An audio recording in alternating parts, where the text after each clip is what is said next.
ക്രിസ്തുയേശുവിൻ്റെ നിസ്തുല നാമത്തിൽ എല്ലാവർക്കും സ്നേഹവന്ദനം. ഇന്നത്തെ നമ്മുടെ ധ്യാനത്തിനായി വിശുദ്ധ മത്തായി എഴുതിയ സുവിശേഷം 22-ാം അധ്യായത്തിൻ്റെ 40-ാമത്തെ വാക്യം. മത്തായി 22:40. ഈ രണ്ട് കൽപ്പനകളിൽ സകല ന്യായപ്രമാണവും പ്രവാചകന്മാരും അടങ്ങിയിരിക്കുന്നു എന്ന് പറഞ്ഞു. കർത്താവിൻ്റെ പരിശുദ്ധ നാമം വാഴ്ത്തപ്പെടട്ടെ.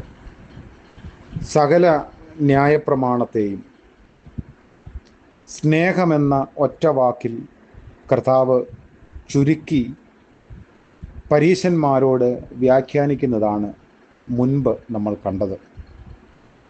അതിൽ ദൈവത്തെ സ്നേഹിക്കുക, അതുപോലെ നിന്നെപ്പോലെ തന്നെ നിൻ്റെ സഹോദരനെ അല്ലെങ്കിൽ അയൽക്കാരനെ സ്നേഹിക്കുക എന്നതാണ്. അപ്പോൾ സ്നേഹം ഒരു മാനുഷിക വികാരങ്ങളിൽ ഉൾപ്പെടുന്നതാണ്. മനുഷ്യോന്മുഖം, ദൈവോന്മുഖം. ന്യായപ്രമാണവും പ്രവാചകന്മാരും മുഴുവൻ തിരുവെഴുത്തുകളുടെ സാരാംശവും ഈ സ്നേഹത്തിൻ്റെ പ്രക്രിയയിലുണ്ട്. ഹൊറിസോണ്ടൽ റിലേഷൻഷിപ്പും വെർട്ടിക്കൽ റിലേഷൻഷിപ്പുമാണ് ദൈവത്തെയും മനുഷ്യരെയും സ്നേഹിക്കുക എന്ന് പറയുന്നത്. ദൈവത്തെയും സഹസൃഷ്ടികളെയും ഒരുപോലെ സ്നേഹിക്കണം. റോമാലേഖനത്തിൽ വിശുദ്ധ പൗലോസ് 13-ാം അധ്യായത്തിൽ അതിനെക്കുറിച്ച് സൂചിപ്പിക്കുന്നു. യോഹന്നാൻ എഴുതിയ ലേഖനം 1 യോഹന്നാൻ 4-ാം അധ്യായത്തിൽ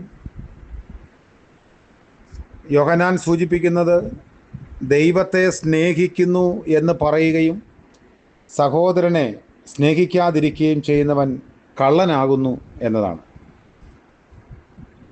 കർത്താവ് പറയുന്നത് നീ നിന്നെ സ്നേഹിക്കുന്നത് പോലെ നിൻ്റെ അയൽക്കാരനെ സ്നേഹിക്കുക എന്നല്ല, നിന്നെപ്പോലെ നിൻ്റെ അയൽക്കാരനെ സ്നേഹിക്കണമെന്നാണ്. അതായത് നിൻ്റെ അയൽക്കാരനെ നീയായി കണ്ട് നീ അവനെ സ്നേഹിക്കുമ്പോൾ മാത്രമേ നീ ആകുന്നുള്ളൂ.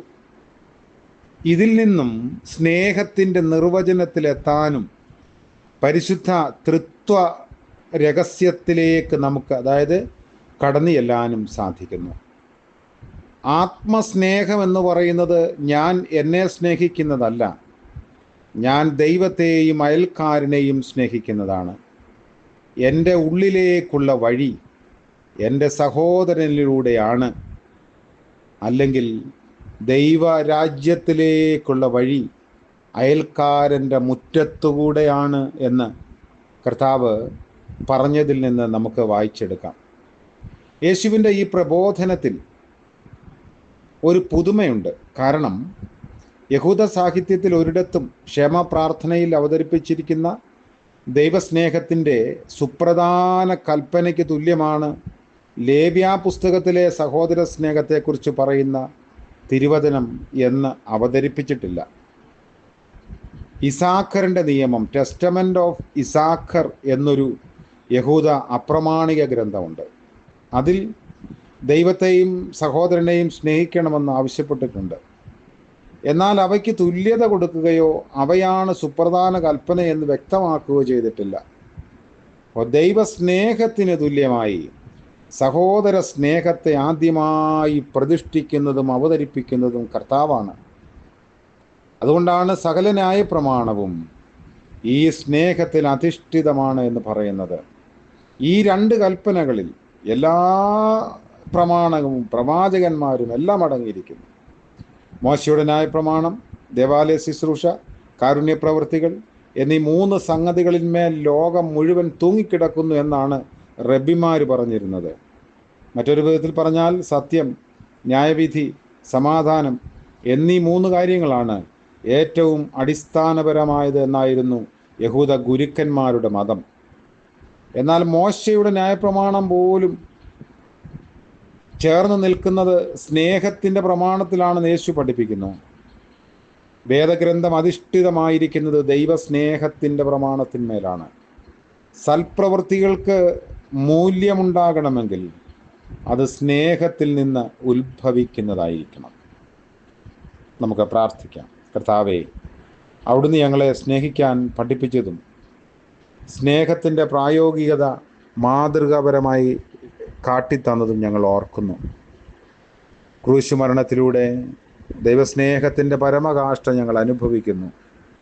കർത്താവേ, ഞങ്ങൾക്ക് ലഭിച്ചിരിക്കുന്ന ആയുസ്സിൽ ദൈവത്തെയും മറ്റുള്ള മനുഷ്യരെയും ഒരുപോലെ സ്നേഹിക്കാനുള്ള കൃപയും വരവും നൽകണമേ.